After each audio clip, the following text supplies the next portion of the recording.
வணக்கம் and welcome back to maybe are வாட்சிங். நான் உங்க கோமதி பேசிங். இப்போ சமீப காலத்துல நடந்த ஒரு விஷயம் என்ன அப்படின்னா, கிருஷ்ணகிரியில ஒரு அம்மா வந்துட்டு தன்னுடைய குழந்தைய வந்து கொண்டிருக்காங்க. பிகாஸ் ஆஃப் என்ன அப்படின்னா, அவங்க வந்து ஒரு லெஸ்பியன் ரிலேஷன்ஷிப்பா அந்த ரிலேஷன்ஷிப்ல இருந்திருப்பாங்க போல. தன்னுடைய குழந்தையை கொல்ற அளவுக்கு என்னடா நாடு எங்கடா போகுது அப்படின்ற மாதிரி இருக்கு. எஸ், இதை வந்துட்டு ரொம்ப சிம்பிளா எடுத்துக்க முடியாது. இது வந்து நார்மலைஸ் பண்ணி கொண்டு போறதோ இல்ல வந்து இதை வந்து ஜெனரலைஸ் பண்றதோ இந்த மாதிரிலாம் கொண்டு போக முடியாது. ஏன்னா ரெண்டு பேர் வந்துட்டு அந்த ரிலேஷன்ஷிப்ல இருக்காங்க அப்படின்னும் பொழுது தட்ஸ் ஃபைன். அது வந்து உங்களுடைய விருப்பம், உங்களுடைய தனிப்பட்ட விருப்பம். அதுக்கு வந்து நீங்க என்ன பண்ணிருக்கணும் அப்படின்னா, கல்யாணம் பண்ணாம உங்களுக்கு ஆல்ரெடி தெரிஞ்சிருக்கும்ல, கல்யாணம் பண்ணாம நீங்க வந்து அந்த ரிலேஷன்ஷிப்ல அந்த பொண்ணு கூட இருந்திருக்கணும். அதை விட்டுட்டு நீங்க கல்யாணம் பண்ணி ஒரு பெண் குழந்தை பிறந்து அதுக்கப்புறம் ஒரு ஆண் குழந்தை பிறந்து அந்த குழந்தைய வந்து வேணும்னே கொல்றது அப்படின்றது it's not a good thing.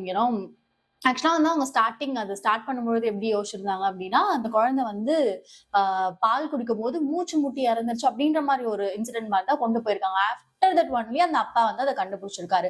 இது ஏதோ சரியில்லையே, ஏதோ தப்பா இருக்கு அப்படின்ற மாதிரி அவருக்கு வந்து தெரிய வந்திருக்கு. அதுக்கப்புறம் தான் இவங்க வந்து தன்னுடைய ஆப்போசிட் வீட்ல வந்துட்டு ஒரு பொண்ணு இருக்காங்க. இவங்களோட அவங்க ரொம்ப சின்ன பொண்ணு போல. ரொம்பனா என்ன, ஒரு 21 வயசு 22 வயசு இருந்திருக்கும்னு நினைக்கிறேன். எஸ். ஸோ அவங்க கிட்ட அவங்களும் இவங்களும் வந்து ரிலேஷன்ஷிப்ல இருந்திருக்காங்க. அதான் இந்த காலத்துல சொல்றாங்கல்ல, இந்த மாதிரி பொண்ணும் ரிலேஷன்ஷிப்ல இருக்கலாம், பையனும் ரிலேஷன்ஷிப்ல இருக்கலாம். இந்த மாதிரியான விஷயத்த வந்து அவங்க இருந்திருக்காங்க. ஸோ அவங்களுக்கு அப்பதான் அது விஷயம் தெரிஞ்சிருக்குமா என்ன, முன்னாடில இருந்து இருந்திருக்கலாம். மேபி பை சான்ஸ் அவங்க முன்னாடில இருந்து இருந்திருக்கலாம். அதை வந்துட்டு நம்ம நிறைய நியூஸ் பாக்குறோம்.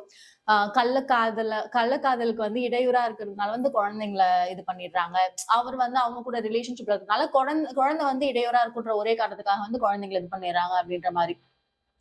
இது வந்து எந்த அளவுக்கு இது போயிட்டு இருக்கு. ஃபர்ஸ்ட்ல வந்துட்டு ஒரு ஆணுக்காகவோ இல்ல வந்து ஒரு ஆண் வந்து ஒரு பெண்ணுக்காகவோ, ஒரு பெண் வந்து ஆணுக்காகவோ இந்த விஷயம் நடக்கும். இப்போ வந்து பெண்களுக்காகவே தன்னுடைய சுயநலத்துக்காக, தன்னுடைய சந்தோஷத்துக்காக அந்த குழந்தையை கொல்றதுன்றதுக்கு எந்த அளவுக்கு உங்களுக்கு எல்லாம் மனசு வருது அப்படின்றதே தெரியல.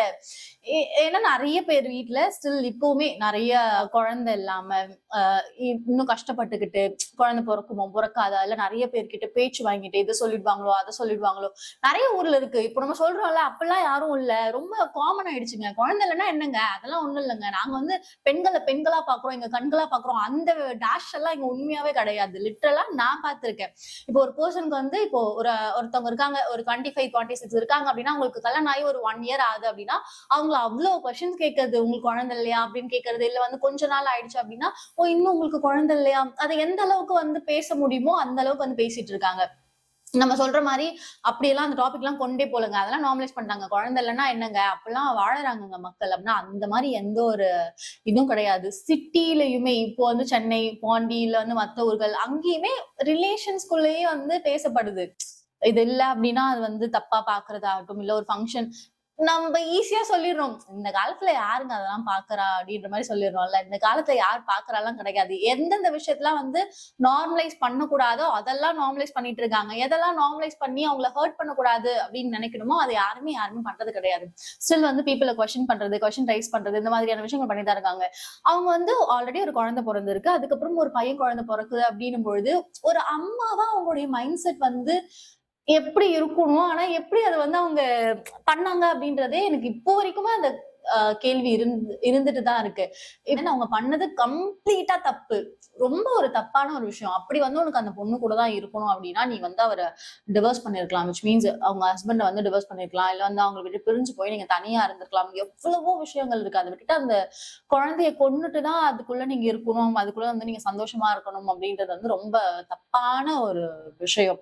இது ஒரு சைடு இருக்கு. இது வந்து எப்படி ஸ்டார்ட் ஆகுது அப்படின்னா, இந்த ஸ்கூல் காலேஜஸ் இதெல்லாம் இருக்குல்ல, இதுலயே வந்து இந்த ஃபன்னா பேசிக்கிறது, அவ ஏன் ஆளு, இவ உன் ஆளு. இப்போ ஃபார் எக்ஸாம்பிள் வந்து ஒரு கேர்ள்ஸ் காலேஜ்ல ஒரு கேர்ள்ஸ் ஸ்கூல் இருக்கு அப்படின்னா, இது வந்து என் ஆளு, இது வந்து உன் ஆளு அப்படின்னு சொல்லிட்டு ஃபன்னா பேசிக்கிறது. அந்த ஃபன்னா பேசிக்கிறதே ஒரு கட்டத்துக்கு மேல என்ன ஆயிடுது அப்படின்னா, அவங்களுக்குள்ள இவங்க மேல அட்ராக்ஷன் வந்து அது லவ் எல்லாம் கிடையாது. That's not a love. Maybe சில உண்மையான லவ் எல்லாம் இருக்கு, இந்த மாதிரியான லவ் எல்லாம் சொல்ல வரல, சில உண்மையான லவ் எல்லாம் இருக்கு. எனக்கு உண்மையாவே வந்துட்டு எனக்கு ஹார்மோனல் ப்ராப்ளமால வந்து எனக்கு அந்த பர்சனை பிடிச்சிருக்கு அப்படின்றது வேற. அவங்க வந்து சொன்னாங்க, அவளுக்கும் எனக்கும் ஏதோ இருக்குன்னு இவ சொன்னான்னு வந்துட்டு ஒரு ஸ்பார்க் கிரியேட் ஆகி அதை வந்து தப்பான வகையில யூஸ் பண்றதுன்றது வேற. இது வந்து எங்க ஸ்டார்ட் ஆகும் அப்படின்னா, இந்த காலேஜஸ்ல, ஸ்கூல்ஸ்ல, இந்த மாதிரி இடங்கள்ல வந்து அது ஸ்டார்ட் ஆகும். ஸ்டார்ட் ஆயிட்டு அப்படியே போக போக போக செக்ஷுவலாவே அவங்க சில விஷயங்கள பண்ண ஸ்டார்ட் பண்ணுவாங்க. இந்த இந்த டெக்ஸ்ட்லாம் வந்து ஃப்ளர்ட் எல்லாம் பண்ணுவாங்கல்ல. யூசுவலா ஒரு பொண்ணு வந்து லவ் யூ சொல்றதோ, இல்ல கிஸ்ஸி எமோஜ் அனுப்புறதோ பெரிய விஷயம் கிடையாது. ஆனா அவங்க வந்து ஒரு ரிலேஷன்ஷிப் குள்ள போயிட்டு அத பண்ணும்பொழுது, வெளில இருந்து பாக்குற சில பேருக்கு வந்து அது ஆக்வர்டா தான் இருக்கும். என்னதான் இருந்தாலும், அது வந்து என்னுடைய தனிப்பட்ட விருப்பம், தனிப்பட்ட இது அப்படின்னு சொல்லியிருந்தாலுமே, அது ஒரு பெர்சனோட லைஃப் அழிக்குது அப்படின்னும் பொழுது, இப்போ உங்களோட தனிப்பட்ட விருப்பம் அப்படின்னு சொல்லிட்டு கிருஷ்ணகிரில இருக்க அந்த அம்மா வந்துட்டு அந்த குழந்தைய கொன்னுட்டாங்க. ஆனா அந்த குழந்தை லைஃப் என்ன ஆச்சு? அந்த குழந்தை என்ன பாவம் பண்ணுச்சு? நீங்க உங்களோட தனிப்பட்ட விருப்பம் பண்ணா, நீ தனியா போய் என்ன எளவு வேணா பண்ணி தொல. அத பத்தி உன்னை யாரும் எதுவும் கேட்க போறது கிடையாது. நீ என்ன கருமத்த வேணா பண்ணி தொல. அதுக்கு வந்து ஒரு பேர் வச்சு என்னுடைய தனிப்பட்ட விருப்பத்துக்காக நான் ஒரு குழந்தைய கொல்வேன் அப்படின்னா, how saddest you are and எந்த மாதிரியான ஜென்மங்கள்லாம் இங்க இருக்கு அப்படின்றது நம்ம தெரிஞ்சுக்கணும். சோ இத வந்து நார்மலைஸ் பண்ணிக்கிட்டு நாங்க வந்து பொண்ணுங்க, நாங்க வந்து ஃபெமினிசம் பேசுவோம். இதெல்லாம் வந்து எங்களுடைய தனிப்பட்ட உரிமை. உன்னோட தனிப்பட்ட உரிமை என்ன எழவ வேணா மறுபடியும் அத சொல்லு. என்ன கருமம் என்ன வேணா நீ பண்ணிட்டு போ. அதுக்கு வந்து ஒரு உயிரை வந்து பலி கொடுக்கறது அப்படின்றது வந்து ஒரு தப்பான ஒரு விஷயம். இது எல்லாமே வந்து காலேஜ் டேஸ்லயே ஸ்டார்ட் ஆகுது. உண்மையாவே ஹார்மோனல் இஷ்யூஸால ஒரு ஒரு பெர்சன்டேஜ் பீப்புள் தான் வந்துட்டு அந்த மாதிரி ரிலேஷன்ஷிப் எல்லாம் இருக்காங்க. ஆனா மீதி வந்து 80% இல்ல மீதி 99% ஆஃப் பீப்புள் வந்துட்டு எப்படி இருக்காங்க அப்படின்னா, அவங்க இன்ஃப்ளூயன்ஸ் ஆயிடுறாங்க. இந்த மாதிரி அவங்க பண்றாங்கல்ல, இந்த மாதிரி இவங்க பண்றாங்களா, நம்மளும் பண்ணலாம் அப்படின்ற மாதிரி. இப்ப நம்ம எத்தனை பேரை வந்து ஒரு இன்ஃப்ளூயன்சரா பாக்குறோம், இல்ல வந்து சோசியல் மீடியா பிளாட்ஃபார்ம் பாக்குறோம். ஒரு காலத்துல இந்த டோரா புஜ்ஜி கப்பலுக்குலாம் அவ்வளவு ஃபேனு. நான் யோசிப்பேன், இவங்க என்ன அப்பெல்லாம் நான் ஸ்கூல் படிச்சேன்னு நினைக்கிறேன். எஸ் இவங்க என்ன கிழிச்சிட்டாங்க அப்படின்றதுக்காக இவங்களுக்கு இவ்வளவு ஃபேன்ஸ் இருக்காங்க, என்ன பண்றாங்க அப்படின்ற மாதிரி இருக்கும். ஒரு தடவை மால்ல வந்து இப்படி தியேட்டர் போயிட்டு இருக்கோம். அவங்க வந்து அங்க நிக்கிறாங்க. அந்த சுத்தி அவ்வளவு மக்கள் இருக்காங்க. அவ்வளவு பேர் வந்து செல்ஃபி எடுக்கிறாங்க, அவ்வளவு பேர் வந்து பேசுறாங்க அப்படின்னும் பொழுது வெளியே ஒரு படத்துக்காக போறோம். ஒரு தியேட்டர்ல ஒரு ஹீரோ ஹீரோயின் வந்தா கூட இந்த அளவுக்கு கூட்டம் இருக்குமா அப்படின்றது தெரியல. இத வந்துட்டு போயிட்டு ஒரு பெருமையான ஒரு விஷயமா நினைச்சுக்கிட்டு இப்ப போயிட்டு அவங்கள்ட்ட போய் சைன் வாங்குறது, ஆட்டோகிராஃப் வாங்குறது, இல்ல வந்துட்டு அது பேர் என்ன போட்டோஸ் எடுக்கிறது, இது மாதிரி ஒரு கேவலமான எச்சத்தனமான விஷயத்தெல்லாம் வந்துட்டு எந்த அளவுக்கு ரசிக்கிறாங்க. இதெல்லாம் ரசிக்கிறவங்களுக்கு எல்லாம் மனநல நல்லாதான் இருக்கா, இல்ல மனநல கோளாறு ஏதாவது உங்களுக்கு எல்லாம் இருக்கா அப்படின்ற மாதிரி. ஒரு பொண்ணு வாழ்க்கை நேரத்துல நீங்க என்ன ரசிச்சு கிழிக்கிறீங்க அப்படின்றது என்னுடைய பெரிய கேள்வியா இருக்கு. இதுல என்ன அவங்களுக்கு ரசனை வாழுது? ஒரு ஆணும் ஒரு பெண்ணும் இருக்கிறதுல ஒரு ரசனையா ஏதாவது பண்ணாலும் பரவாயில்ல. அவங்க 2 பேரும் குடும்ப நடத்தத்தை பார்த்துட்டு அது ஒரு ரசனையா. இப்ப இன்னும் ஒரு 2 பேர் வந்து ஃபேமஸ் ஆயிருக்காங்கன்னு நினைக்கிறேன். எனக்கு அவங்க பேர் சரியா ஞாபகம் இல்ல. அந்த பிள்ளையும் பொண்ணுதான், இதுவும் பொண்ணுதான். இந்த பிள்ளை வந்து ஃபர்ஸ்ட் ஒரு இந்த லட்சணத்துல இந்த பிள்ளைங்களை இன்டர்வியூ வேற கூப்பிடுறாங்க. எனக்கு இன்டர்வியூ எடுக்கிறவங்க எல்லாம் பார்த்தாலே ஆத்திரமா ஆகுது. என்ன கிழிச்சிட்டாங்கன்றதுக்காக தூக்கிட்டு வந்து இன்டர்வியூ உட்கார வைக்கிறீங்கன்னு தெரியல. அந்த இன்டர்வியூ உட்கார வச்சுட்டு நீங்க எப்படி உங்களை லவ் பண்ணீங்க, எப்படி வந்து ப்ரொபோஸ் பண்ணீங்க, இது எப்படி ஸ்டார்ட் ஆச்சு, இந்த மாதிரியான எல்லா இழவத்தையும் கொண்டு வந்து உள்ள வச்சிட வேண்டியது. அப்புறம் இதையே வந்துட்டு சோசியல் பிளாட்ஃபார்ம்ல காமிக்க வேண்டியது. அந்த சோசியல் பிளாட்ஃபார்ம்ல பார்த்து மக்கள் என்ன பண்றாங்க அப்படின்னா, அதை பாக்குறதுல வந்துட்டு கொஞ்சம் சதவீதமான மக்கள் தான் வந்துட்டு இதெல்லாம் ஒரு விஷயமா அப்படின்னு எடுத்துக்கிறாங்க. ஆனா சில பேர் அதை இன்ஸ்பிரேஷனா எடுத்துக்கிட்டு ஓகேவே நல்லா இருக்கே, இது நம்ம பண்ணலாமே, நம்ம சீக்கிரமா ஃபேமஸ் ஆயிடலாமே. முக்காவாசி பேர் எதுக்காக அதை ஸ்டார்ட் பண்றாங்க அப்படின்னா, நான் சீக்கிரமா ஃபேமஸ் ஆயிடுவேன், நான் வந்து இந்த மாதிரி ஒரு ரிலேஷன்ஷிப்குள்ள போறேன் அப்படின்னாலும், இந்த மாதிரி ஒரு இதுக்குள்ள போறேன் அப்படின்னாலும் என்னை ஈஸியா மக்கள் வந்து பார்த்து தெரிஞ்சுப்பாங்க, நான் தான் அப்படின்னு சொல்லிட்டு நான் சீக்கிரமா ஃபேமஸ் ஆயிடுவேன். இந்த மாதிரி ஒரு அல்ப காரணங்களுக்காக நீ ஒரு பெண்ணோட வாழ்க்கையில 2 பெண்கள் வந்து வாழ்க்கை நடத்துறது, குடும்பம் நடத்துறதுன்றது ஓகே. இத கொண்டு வந்தா வேற ஏதாவது ஒரு ரீசன்ஸ் எல்லாம் கொண்டு வந்து நீங்க இப்படி பேசக்கூடாது அப்படின்னு சொல்லுவீங்க. சம்வாட் அது நீங்க என்ன மாதிரி கொண்டு போனாலும் அது தப்புதான். ஈஸியா இன்ஃப்ளூயன்ஸ் ஆகி ஒரு விஷயத்த பார்த்து ஈஸியா கொண்டு போயிட்டு நானும் இப்படி பண்ணுவேன், நானும் ஃபேமஸ் ஆவேன் அப்படின்றதுல எந்த ஒரு இதுவும் இல்ல. அந்த மாதிரி ஃபேமஸ் ஆவேன் அப்படின்றது எப்படி கொண்டு விட்டுருக்குன்னு பாக்குறீங்களா? இப்ப அவங்க என்ன நினைச்சிருப்பாங்க, அந்த அம்மாவாகட்டும், அந்த அம்மாக்கு எனக்கு உண்மையாவே ஒரு விஷயம் புரியல. அவங்களுக்கு ஹார்மோனல் ப்ராப்ளமா இருந்தாங்கன்னா அவங்க 2 குழந்தை எப்படி பெத்துக்கிட்டாங்க அப்படின்றது ஒரு கேள்வி. மேபி அவங்க பைசெக்சுவலா இருந்தாங்க அப்படின்னா கூட அவங்க ஹஸ்பண்ட் கிட்ட சொல்லி ப்ராப்பரா அங்க இருந்து வந்திருக்கலாம் வெளியே. அதுக்காக ஒரு விஷயம் நம்ம சொல்லுவோம்ல, எப்பயுமே குழந்தை பிறந்துச்சு அப்படின்னா சம்வாட் ஒரு டிப்ரெஷன் இருக்குமா, போஸ்ட்மார்ட்டம் டிப்ரெஷன் இருக்கிறேன். எஸ். அதுல அந்த டிப்ரெஷன் வந்து குழந்தைய வந்துட்டு பிடிக்கவே பிடிக்காது, இரிட்டேட் ஆகும், டென்ஷன் ஆகும், குழந்தை கத்தனா கூட இரிட்டேட் ஆகும், இந்த மாதிரியான விஷயங்கள்லாம் கேள்விப்பட்டிருப்போம். அதையே ஒரு அம்மாக்கள் வந்து எப்படி சர்வை பண்ணி வருவாங்க அப்படின்னா, அந்த குழந்தையோட முகத்தோட சிரிப்பை பார்த்தாலே எனக்கு எவ்வளவு டிப்ரெஷன் இருந்தாலும் அதெல்லாம் போயிடும் அப்படின்னு சொல்ற அம்மாக்கள் எல்லாம் இன்னும் இருக்காங்க.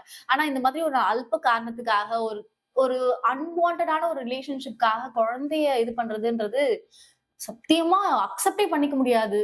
எப்படி இதெல்லாம் பண்றாங்களே தெரியல. இது எங்க போய் முடிய போதும் அப்படின்றதும் தெரியல. இப்போ வந்து எல்ஜிபிடியூக்காக நிறைய பேர் வந்து சப்போர்ட் பண்ணிட்டு இருக்காங்க. நிறைய பேர் பேசுறாங்க, கொல்றாங்க. என்ன வேணா பண்ணுங்க. அது உங்களுடைய தனிப்பட்ட உரிமை. ஓகேவா? நீங்க வந்து என்ன வேணா பண்ணலாம். அத வந்து நீங்க கொடி புடிச்சுட்டு தூக்குங்க. என்ன வேணா பண்ணுங்க. இப்போ நான் இத பேசினாலே நிறைய பேர் வருவாங்க. அது வந்து என்னுடைய தனிப்பட்ட உரிமை. நான் ஒரு பொண்ண காதலிக்கிறதும், நான் ஒரு ஆண காதலிக்கிறதும் என்னோட விஷயம். அது எப்படி நீங்க பேசலாம் அப்படின்னு கேட்பாங்க. நீ என்ன வேணா பண்ணு. அதுக்காக ஒரு குழந்தைய இது பண்றதுன்றது it's not a good thing. உங்கள பார்த்து நிறைய பேர் வளர்றாங்க அப்படின்னும் பொழுது இதெல்லாம் நீங்க பண்ணக்கூடாது. எந்த அளவுக்கு நீங்க அதை இது பண்ணாலுமே தப்புனா அது தப்புதான். ஓகேவா? அது உங்களோட பர்சனல் விஷயம் அப்படின்னா நீங்க கல்யாணம் பண்ணிக்காம, எதுவுமே பண்ணிக்காம அப்படியே இருந்துட்டு போங்க. இதெல்லாம் பார்க்கும்போது கல்யாணம் பண்ணிக்கவே தோணும்போதுனா, நாளைக்கு நான் கல்யாணம் பண்ணதுக்கு அப்புறம் அந்த பையன் வந்து வேற ஒருத்தனை வந்து லவ் பண்ணிட்டு இருந்தா, வேற ஒருத்திய லவ் பண்ணா கூட பரவாயில்ல. வேற ஒருத்தவனை லவ் பண்ணாலோ, வேற ஒருத்த கூட செக்ஷுவல் டிசைர்ஸ்ல இருந்தாலும் நான் என்ன பண்ணுவேன் அப்படின்ற ஒரு கேள்வி வருது. இந்த வீடியோ எல்லாம் பார்க்கும்பொழுதும், இந்த மாதிரியான விஷயங்களை வந்துட்டு கேட்கும்பொழுதோ, அப்பா வேண்டாம்டா கல்யாணமே வேண்டாம்டா அப்படின்ற மாதிரி இருக்கு. தெரியல. ஓகே. இந்த மாதிரியான விஷயங்கள வந்துட்டு வி ஹேவ் டு ஸ்டாப். கேவலமான விஷயத்துல என்ன எளவு பேசுறதுன்னு சத்தியமா தெரியல. நான் இதுக்கு முன்னாடியே நான் அத ஸ்கிப் பண்ணிட்டு போணும்னு தான் நெனச்சேன். ஆனா நெறைய பேர் வந்து நீங்களும் ஒரு பொண்ணா தானே இருக்கீங்க அப்படின்னு கேட்கும்போது, ஏய் நானும் பொண்ணு தான். அதுக்காக நான் பொண்ண கல்யாணம் பண்ணிப்பலாம் கிடையாது அப்படின்ற மாரி தான் இருந்துச்சு. அண்ட் தென் அதுக்காக வீடுலாம் குடுக்குறாங்கல்ல. இந்த ஹவுஸ் ஓனர்ஸ் வந்துட்டு ஒரு பேச்சுலர் கேர்ள்ஸ் இருந்தாங்கன்னா வீடு குடுக்க மாட்டாங்க. ஆனா இந்த மாதிரியான ஆட்களுக்கு வந்து ஈஸியா வீடு குடுத்து, "இந்தாங்கம்மா 2 பொண்ணு இருக்கீங்களா? வாழ்ந்துக்கோங்கம்மா" அப்படின்றாங்க. முதல்ல இந்த ஹவுஸ் ஓனர்ஸ்லாம் மாத்திக்கணும். சரி okay fine. Until this is signing off Vijay Gomathi Desingh. இந்த மாதிரி விஷயங்கள்லாம் தயவு செஞ்சு பண்ணாதீங்க. உங்களுக்கு if you want to live with that person அப்படின்னா ஜஸ்ட் லீவ். நீங்க வந்து ஆல்ரெடி இருக்க ஒரு ஹஸ்பண்டோ இல்ல ஒய்ஃபோ இருக்காங்க அப்படின்னா அவங்க விட்டுட்டு போய் நீ என்ன வேணா இளவு வேணா வாழ்ந்து தொலை.